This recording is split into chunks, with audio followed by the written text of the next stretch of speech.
The exploration and analysis of literary corpora is a difficult task. Many approaches to this problem are focused on mining data directly from text.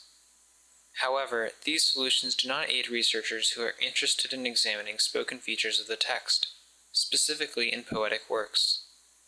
VerseVis expands upon the body of literary visualization by providing new ways to explore spoken language elements of text. In this video, we present an overview of VerseVis and its features.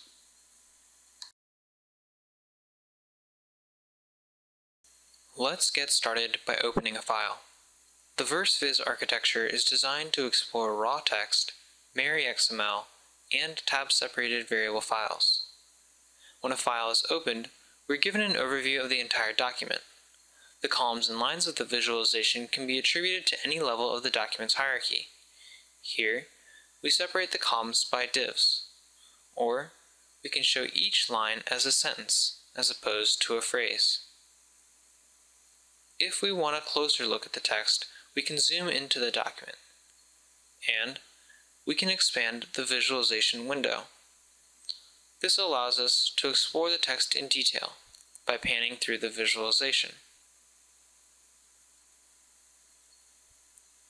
Finally, we can change the text displayed in our visualization to any data from our document, like part of speech.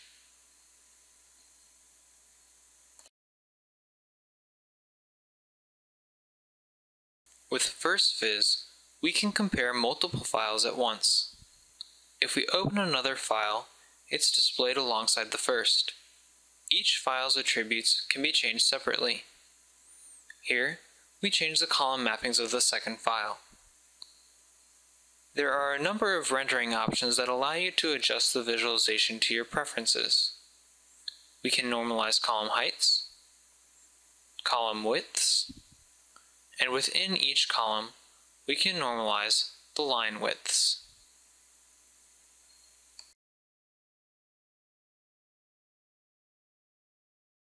The key feature of VerseVis is visualizing spoken language features in text. Let's start by examining Gertrude Stein's poem, If I Told Him. We can use the color attribute to show interesting data in the text. Here, we simply have the color set to word. This allows us to identify similar words in the text and find patterns among them.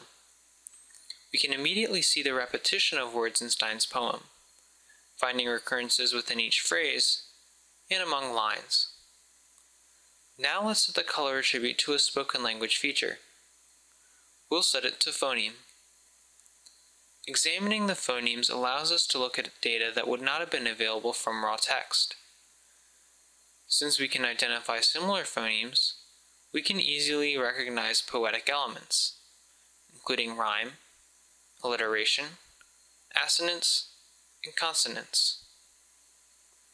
We can also render the accents in the text using the tone feature. This can let us examine metric elements of the text. We can find patterns in the rhythm of a line, and we can find lines with similar rhythms. The visualization allows us to compare lines against their neighbors and the entire document. We can begin analysis of a poem by rendering phonemes through color. Then, we can use filter to show colors for only the last word of each line.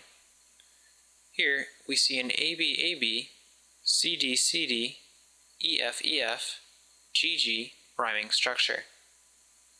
Next, we can examine the metric elements of the poem using the tone feature.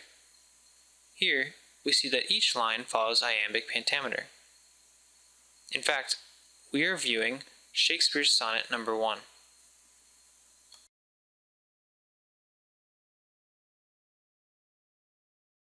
VerseVis can incorporate custom data. Here, we add a column of cluster data provided by the Caesar Lab at UIUC.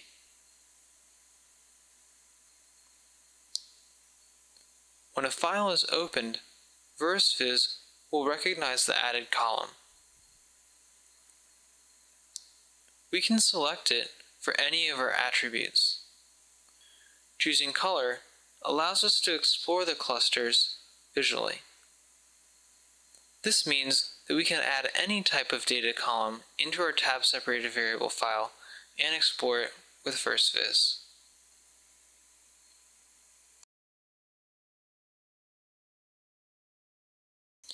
The VerseVis architecture supports current filtering and searching techniques.